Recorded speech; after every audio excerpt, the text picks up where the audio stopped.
The bedroom mirror seemed to judge me. It wasn't just the reflection of a 32-year-old woman with dark circles disguised by cheap foundation. It was the reflection of someone who was disappearing. I ran my hand over the fabric of my dress. Navy blue. Simple. The same one I wore to my cousin's wedding 3 years ago. I knew it was slightly faded at the seams, but it was the only decent thing I had for a night like this. The bathroom door opened and steam poured out, carrying the strong, woody scent of Roberto's imported cologne. He stepped out, adjusting his gold cufflinks. His tuxedo was impeccable, tailor-made. It contrasted violently with my reality. While he shone like a movie star, I looked like an underpaid extra in his life. Roberto stopped behind me. Through the mirror, I saw his eyes scan my body. There was no desire. There was criticism. There was a cold inspection, like someone checking for a scratch on the bodywork of a luxury car. "Is that what you're wearing?" His voice was smooth but cutting. I swallowed hard, trying to maintain my posture. "It's the only long dress I have, Roberto. You said it was black tie." He sighed, a long, tired sound, shaking his head as he adjusted his bow tie. "Clara, it's the Titanium Corp 10-year anniversary party. Julian Vance will be there. Investors from Dubai. The press." He leaned in, whispering close to my ear, but without touching me. "I'm about to get the regional directorship. I need everything to be perfect, and this dress, it screams lower middle class." The words hurt more than a slap. I lowered my head, feeling tears burn. "I can stay home," I whispered. "If I'm such a big problem." "No!" He was quick, sharp. "The invitation is for Mr. and Mrs. Mendez. If you don't go, they'll think we're in crisis, and unstable family men don't get promoted. Just try not to draw attention, okay? Stay in the shadows. Smile little. Speak even less." He turned and left the room, the sound of his Italian leather shoes echoing down the hallway. "Let's go. The driver is waiting." The Grand Palace Hotel was intimidating. Gigantic crystal chandeliers hung from the ceiling like cascades of diamonds. The marble floor was so polished, I was afraid I'd slip in my worn heels.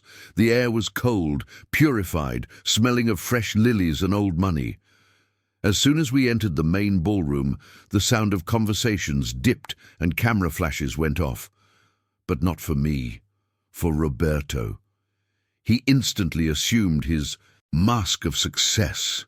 Wide smile, confident posture. He shook hands, patted executives on the back. I was beside him, but I felt miles away. He held my elbow with unnecessary force, guiding me not to the center of the room, but to the edges. "Roberto!" A tall man with a glass of whiskey called out. "Big night, huh? Magalhães, how are you?" Roberto let go of my arm to greet him. The man looked at me. "And this must be the famous Clara. Roberto speaks little of you, but—" Roberto cut the conversation short, taking a subtle step forward, partially blocking the man's view of me. "Clara isn't feeling very well today, Magalhães. Migraine. She prefers to stay quiet. You know how women are." I felt my face burn. I didn't have a migraine. I wanted to scream.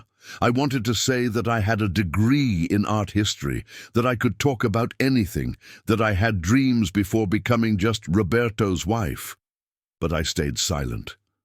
Roberto quickly steered me through the crowd, away from the main tables, away from the stage, away from the light. We reached a table near the service exit, partially hidden by a marble column and a gigantic ornamental plant. "Stay here," he ordered, without looking me in the eye. "I'm going to greet the board. Here no one will notice the state of your clothes. Order a water. Don't drink alcohol so you don't say anything stupid." He pivoted on his heels and vanished into the sea of tuxedos and sequin dresses, leaving me alone behind the fern. I sat. Down. The chair was comfortable, but the humiliation was unbearable. From my position, I watched everything like a spectator. I saw the other directors' wives laughing, showing off jewelry that cost more than my parents' house. I saw Roberto laughing loudly at a joke that probably wasn't even funny, pouring champagne for the VP of Finance. A waiter passed by. I tried to get his attention. "Please?" He didn't even look down. He walked right past with a tray of caviar canapes, heading toward the VIP area. I was invisible. I gripped the white tablecloth tightly. Why do I keep accepting this? I thought. Where did the Clara who backpacked through Europe go? The Clara who painted canvases? Suddenly, the ambient music stopped. The lights in the hall dimmed, leaving only a spotlight on the main entrance at the top of the marble staircase. A reverent silence took over the place. Even the clatter of silverware ceased. Roberto, who was in the center of the room, straightened his posture, puffing out his chest. Everyone knew who was coming. The announcer spoke. "Ladies and gentlemen, the CEO of Titanium Corp, Mr. Julian Vance." He descended the stairs. Julian Vance wasn't just handsome. He radiated power, but not the anxious, desperate power of Roberto. It was a calm power, lethal. He wore a black tuxedo, classic, no tie, with his white shirt slightly unbuttoned at the collar. He looked like a predator walking among sheep. His eyes were dark, analytical, sweeping the room like a radar. He reached the main floor. Immediately a cloud of sycophants formed around him, directors, investors, all wanting a piece of his attention. I saw Roberto elbowing his way to get close. I saw my husband smiling that fake smile, extending his hand, desperate to be noticed. Julian shook a few hands, but his face remained impenetrable. He looked bored, tired of the falsehood. He took a glass of champagne that was offered, but didn't drink. Then something happened. Julian looked over the shoulders of the directors. He seemed to be looking for something, or escaping something. His eyes swept the room, ignoring the stunning women in the front row. His gaze passed the VIP tables, past the bar, and kept coming, until it stopped, way in the back, near the kitchen, behind the column and the ornamental plant. Our eyes locked. I held my breath. The distance was great, but the connection was instant, like an electric shock running down my spine. I shrank in my chair, ashamed of my old dress, my loneliness being hidden like a wounded animal. But Julian didn't look away. He frowned slightly.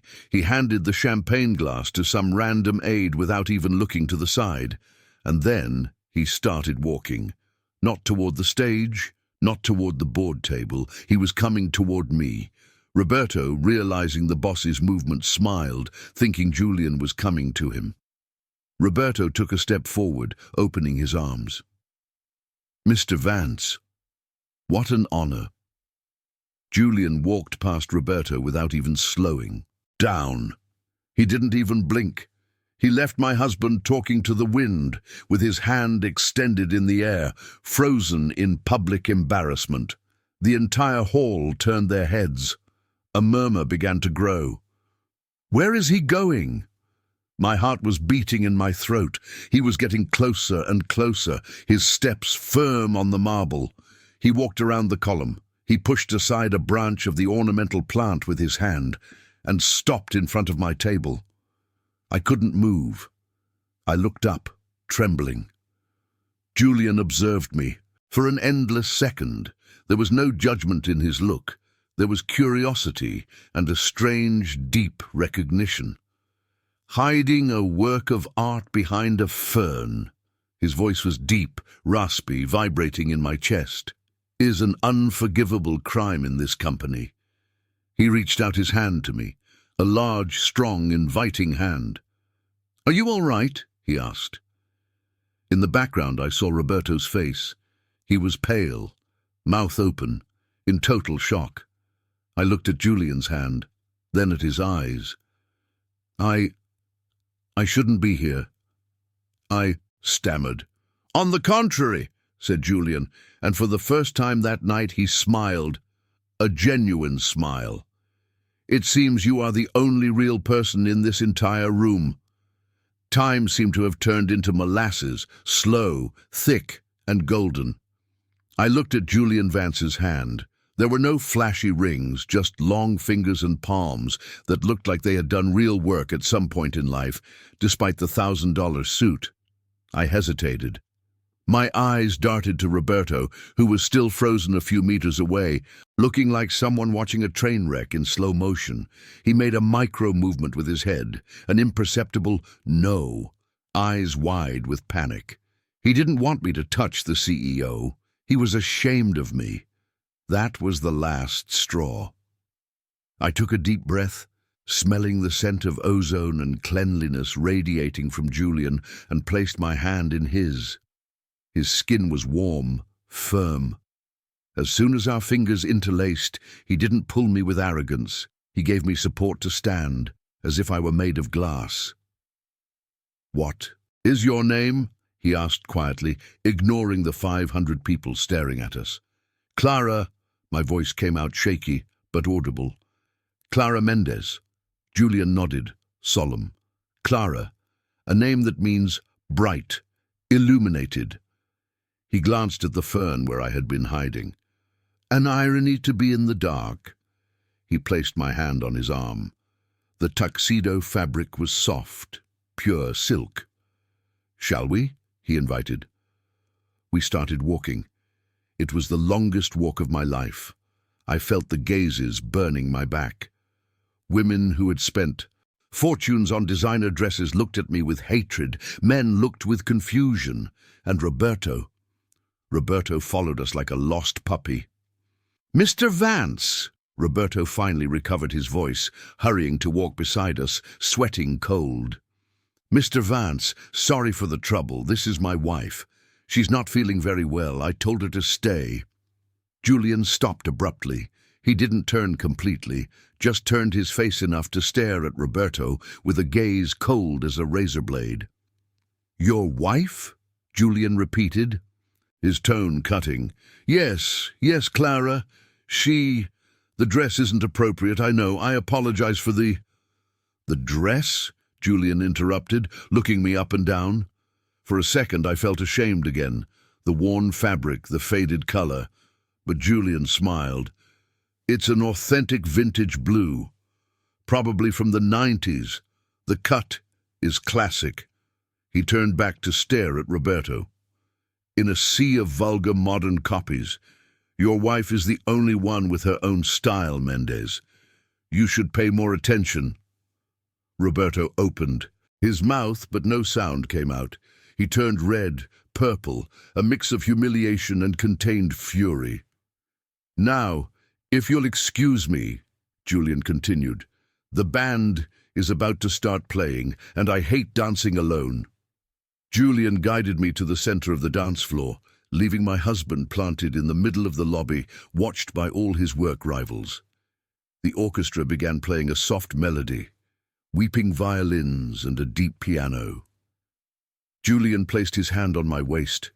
His touch was respectful, but possessive. Enough to tell everyone in that room, she is with me. We started to move. I was rusty, tense, afraid of stepping on the foot of the most powerful man in the country. "Breathe, Clara," he whispered. "No one is going to bite you, at least not while I'm here." I looked up, meeting those dark eyes. "Why did you do this?" I asked, curiosity overcoming fear. "You don't even know me." Julian spun me gently. The movement made my dress twirl, and for an instant I felt light. "I hate bullies," he said, his face turning serious.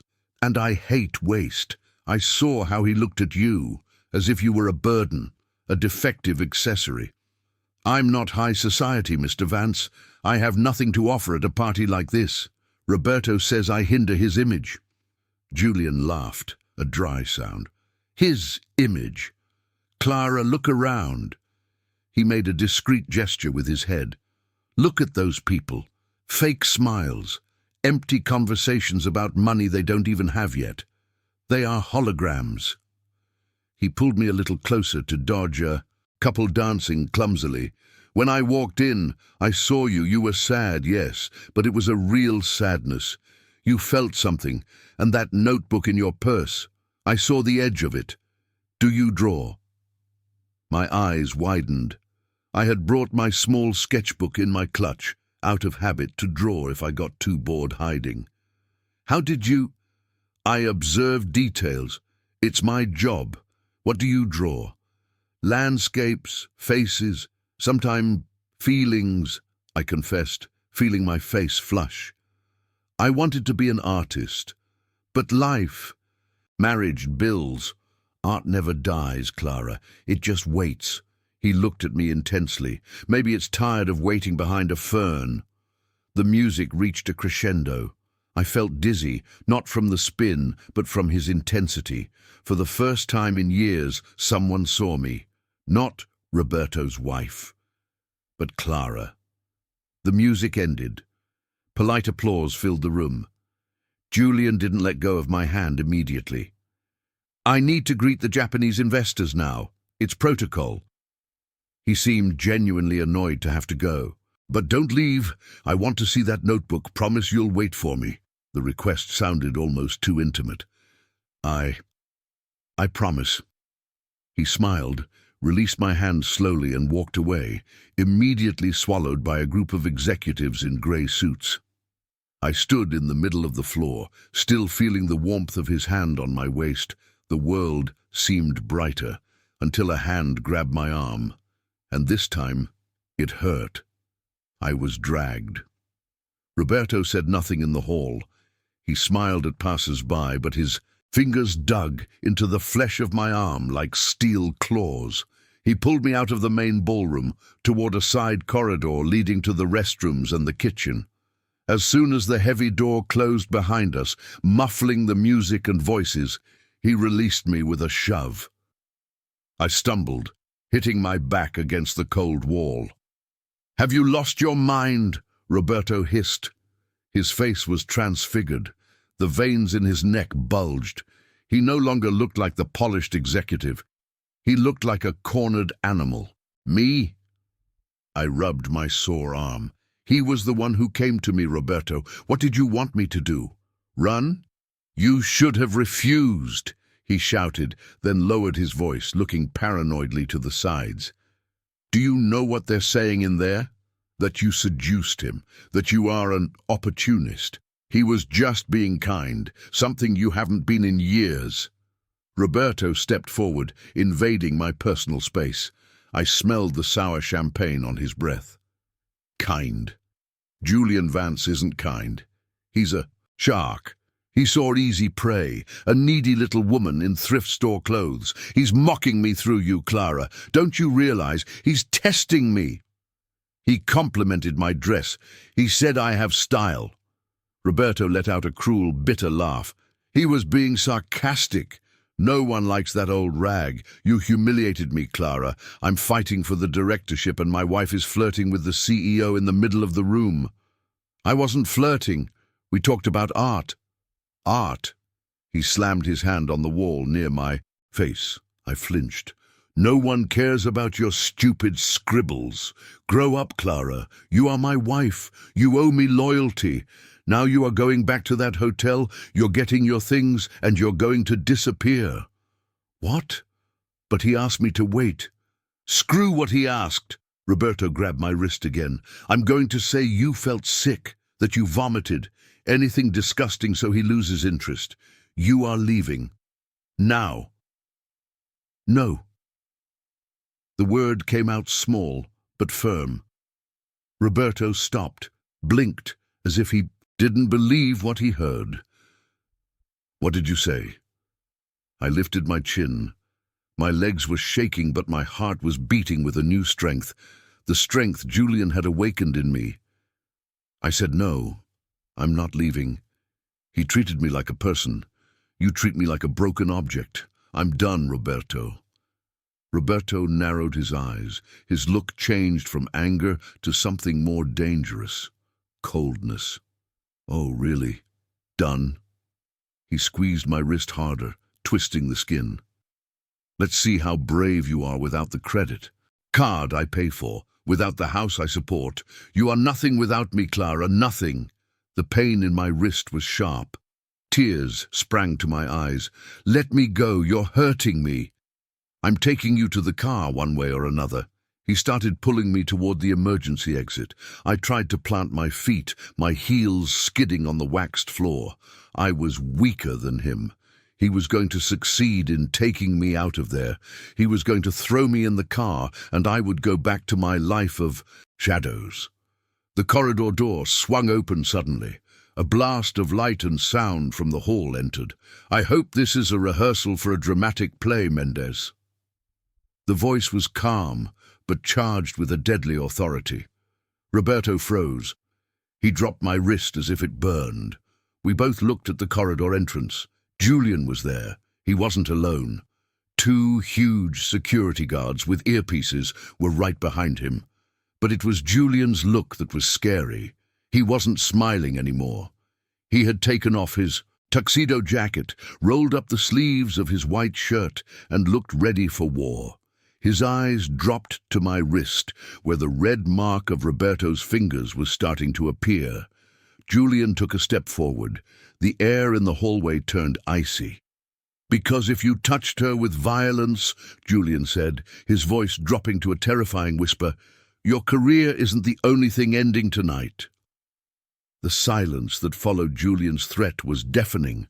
The hum of the fluorescent lights felt like a scream. Roberto, who seconds earlier seemed like a raging giant, shrank. He dropped his hands to his sides, sweaty palms open in a sign of surrender. The success he wore like armor crumbled, revealing the small, cowardly man inhabiting the inside. "Mr. Vance," Roberto's voice cracked shrill and pathetic, "you are misinterpreting. It's a couple's argument, private matter. Clara, she gets hysterical sometimes. I was just trying to calm her down." Julian didn't look at Roberto. He looked at me. He took 2 slow steps, ignoring my husband's presence as if he were an irrelevant fly, and stopped in front of me. "Did he hurt you?" Julian asked. There was no anger in his voice directed at me, just a gentle, surgical concern. I held my wrist, trying to hide the redness. I'm fine." Julian extended his hand, not touching, just asking for permission. I hesitated, but extended my arm. He turned my wrist delicately under the white hallway light. The marks of Roberto's fingers were already turning purple on my pale skin. Julian's jaw locked. A muscle jumped in his cheek. The temperature in the room dropped another 10 degrees. He released my arm with extreme care and turned slowly to Roberto.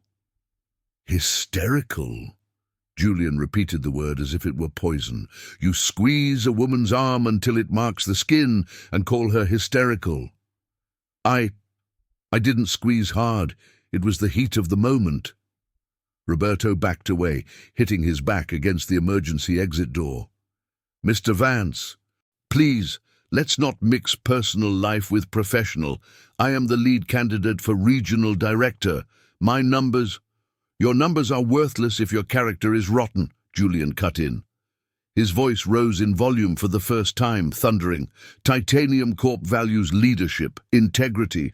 How can I trust you to manage 1,000 employees if you can't control your temper with your own wife?" Julian made a discreet signal with his hand. The 2 security guards advanced.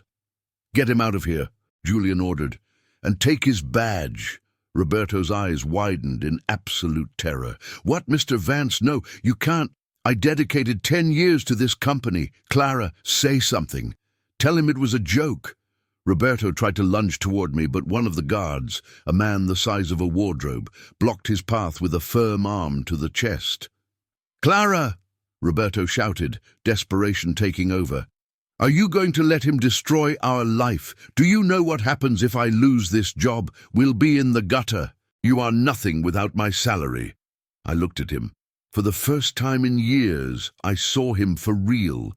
Not the provider husband, not the successful executive. I saw a weak man screaming and kicking while being restrained by security. I felt a strange calm wash over me. I prefer the gutter to spending one more minute with you, I said. My voice came out low, but steady. Roberto dropped his jaw. Take him, Julian repeated, turning his back. The guards dragged Roberto to the emergency exit. He screamed threats and pleas, but the heavy door closed, silencing his shouts and leaving only the sound of my accelerated breathing in the hallway. I was alone with the CEO, and, ironically, I had never felt safer.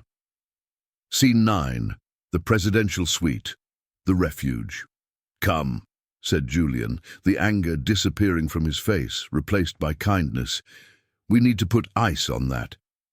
I don't want to go back to the party, I whispered, hugging my own body. The adrenaline was fading and the trembling was starting. We aren't going to the party. He guided me not back to the hall, but to a private gold elevator at the end of the corridor. He punched a code into the panel. The doors opened smoothly. We went up in silence to the penthouse. When the doors opened, I entered a different world.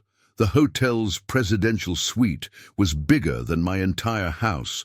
Floor-to-ceiling windows showed the illuminated city below, like a carpet of electric stars. There was a grand piano, white leather sofas, and a modern fireplace lit up. Sit, he indicated the sofa. I stood still, afraid of dirtying the Persian rug with my old shoes. Julian went to a minibar, got ice, wrapped it in a linen towel, and returned. He knelt in front of me. The most powerful man in that building, perhaps in the city, was on his knees in front of me, tending to my arm. This will sting a bit with the cold, he warned, applying the compress. I closed my eyes, feeling immediate relief on my throbbing wrist. Thank you, I murmured. You saved my life today, in many ways. I only did what any decent man would do. He lifted his eyes to mine. We were so close I could see his eyelashes, long and dark. Why did you stay with him so long, Clara?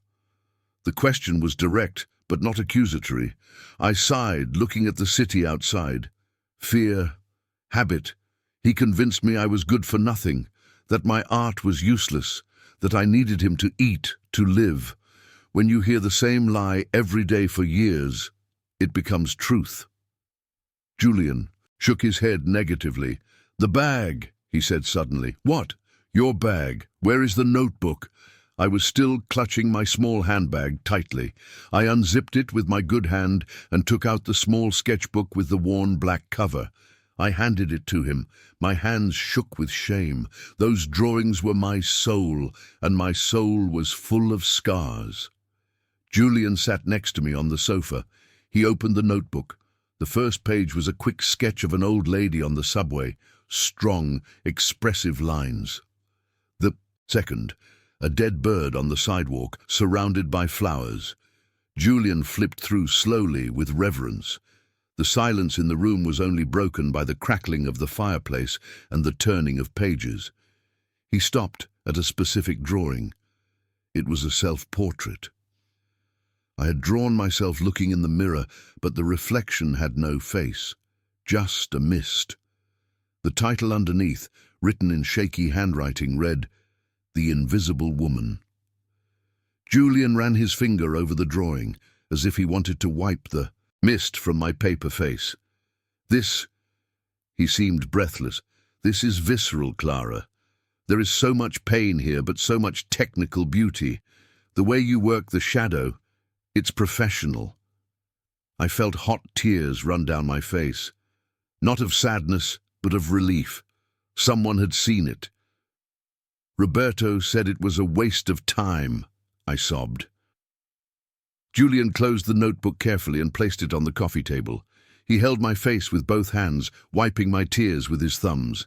His skin was rough and real. Roberto was a blind man leading an eagle, said Julian firmly. You have a gift, Clara, a rare gift of capturing raw human emotion. We looked at each other. The air between us changed. Gratitude and respect were turning into something else. A magnetic tension. His scent, sandalwood and rain, filled my senses. My eyes dropped to his lips. lips that had defended my honor.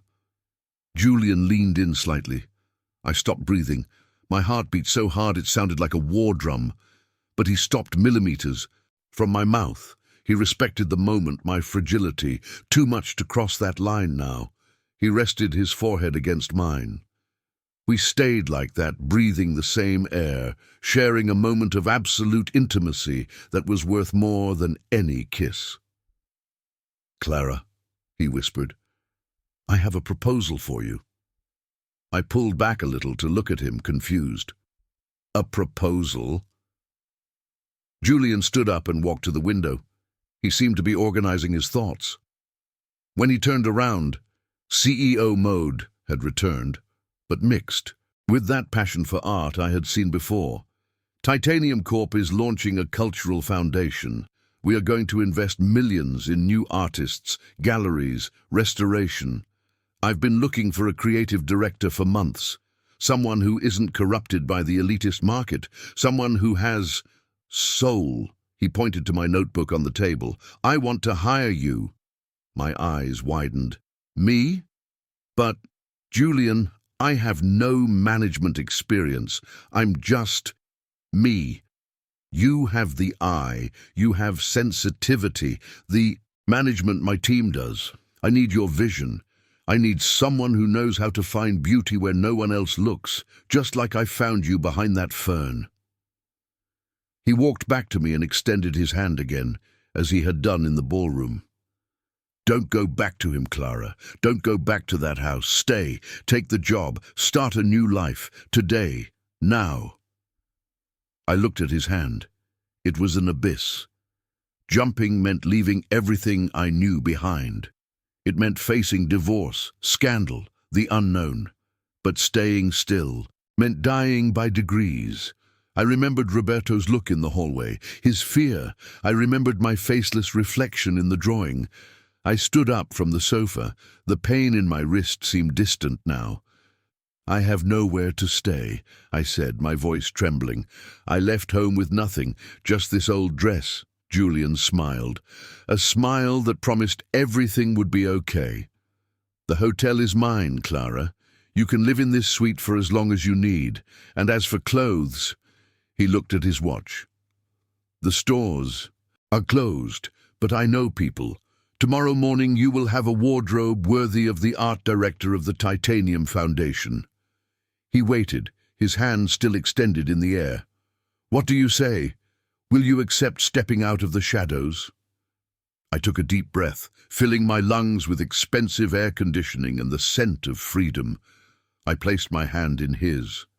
"I accept." Julian closed his fingers around my hand. "Good," he said. "But before we start planning your future, there is one thing we need to resolve now. The end of this party." "The end?" "Yes. Roberto was kicked out, but the board, the press, everyone is down there speculating. They think you are the weak victim, that you ran away." Julian's eyes shone with fierce determination. "I want us to go down there, together, not as CEO and a guest, but as partners. I want you to hold your head up high and show them all who the real star of this night is. Are you ready for the second act?" My heart raced. Go back there? Face the stairs? But then I looked at my reflection in the dark glass window. I no longer saw the woman with slumped shoulders. I saw a woman holding the hand of a king. I squeezed Julian's hand. "I am ready." The elevator opened. The sound of the party below reached us like the roar of a distant ocean. My legs threatened to fail again. Imposter syndrome screamed in my head. "You are just the rejected wife with an old dress. They will laugh." Julian noticed. He stopped before we reached the top of the visible staircase. He turned to me and, with a gentle gesture, pulled out the pin, holding my hair in a severe, messy bun. My hair fell over my shoulders free, framing my face. "What are you doing?" I asked, surprised. "Roberto wanted you to hide, to be contained." Julian tucked a strand behind my ear. "I want you free. The dress doesn't matter, Clara. What matters is who wears it. Shoulders back, chin up. You are not the CEO's plus one, you are the future of this company. I took a deep breath. The image of Roberto being dragged by security flashed through my mind. That old fear dissipated. I had nothing left to lose, and for the first time, I had everything to gain. "Let's go," I said. I hooked my arm into Julian's, not as a support to keep from falling, but as a partner. We took the first step into the light. As soon as we appeared at the top of the marble staircase, the effect was immediate. First, the whispers increased. Then, silence fell. Hundreds of faces turned upward. They expected to see Julian alone, or perhaps with a supermodel. What they saw was the untouchable CEO, with his shirt sleeves slightly crumpled and no tie, arm in arm with the woman who, hours before, was hiding behind a plant. But something had changed. I no longer walked cowering. I walked down the steps looking people in the eye. I saw the VP of Finance's wife, the one who had laughed at me. She was slack-jawed, gripping her crystal glass tightly. I saw the directors who ignored my existence. Now, they followed my every move with predatory and respectful attention. The flashes began to pop, click, click, click, blinding white lights. "Smile," whispered Julian, keeping his gaze fixed on the crowd. "Let them wonder what the secret is." We descended to the center of the hall. The crowd parted like the Red Sea to let us pass. No one dared to make fun of my dress. In that moment, beside Julian Vance, my faded blue dress looked like the latest fashion from Paris. It was the armor of a survivor. Julian signaled for the orchestra to stop. He took a microphone from a nearby stand. The silence was absolute. "Ladies and gentlemen," Julian's voice filled the hall, amplified, powerful. "Tonight, we celebrate 10 years of financial success, but money without soul is just paper." He looked at me. I felt the heat rise up my neck, but I maintained my posture. For too long, Titanium Corp focused only on profits. That changes today. I am proud to announce the creation of the Vance Foundation for the Arts, and I have the even greater honor of introducing the person who will lead it. There was a murmur of shock. A woman with a unique vision, someone who sees the truth where we only see numbers. The new creative director of the foundation, Mrs. Clara Mendez. The applause began hesitantly, led by the usual sycophants, but soon became real. The shock was palpable. Roberto's wife? The director? Julian passed me the microphone. My hand shook slightly, but my voice, when it came out, wasn't the voice of the submissive wife. It was the voice of the artist. "Beauty is often hidden," I said, looking at the crowd, but speaking to myself. "Sometimes we hide it out of fear. But art, like life, was not made to stay in the shadows." "Thank you, Mr. Vance, for turning on the light." The applause exploded. Julian smiled at me, a smile of pure pride. That night, Cinderella didn't lose her slipper. She threw the old shoe away and decided to walk barefoot on the marble, owning her own destiny. The smell of fresh paint and expensive champagne filled the air. The Vance Gallery was packed. Art critics, journalists, and students mingled in front of the gigantic, vibrant canvases covering the walls. I stood in the center of the room. My dress was no longer old or faded. I wore an impeccable modern white silk suit that highlighted my now healthy and glowing skin. My hair was cut in an elegant bob. "Director Clara?" A young assistant approached with a tablet. "Forbes wants 5 minutes with you to talk about the Renaissance exhibition." I smiled. "Tell them I'll speak in 10 minutes. I looked through the glass door of the gallery to the busy street outside. It was raining. Across the street, under the awning of a closed shop, I saw a familiar figure. Roberto. He was thin. The suit looked too big for him, crumpled. He held a broken umbrella. He was looking into the gallery, at the light, at the success, at me. Our gazes crossed through the glass and the rain. I didn't feel anger. I didn't feel fear. I felt indifference. He was just a ghost of a life that no longer belonged to me. The divorce process had been quick and brutal, funded by Titanium Corp's best lawyers. He lost everything, the job, the status, and the wife he never valued. He lowered his head, turned, and disappeared into the darkness of the rainy street. Thinking about the past, the deep, warm voice appeared behind me. I turned and found Julian. 6 months hadn't diminished the impact he had on me. On the contrary, now there was no longer the strict professional barrier. There was intimacy. He placed his hand on my waist, a gesture now familiar and comforting. "No," I replied, smiling at him. "Just admiring the view. I never thought my life could be so colorful." Julian looked around, at the paintings I had selected, at the artists I had discovered. "You did all this, Clara. I just gave the space.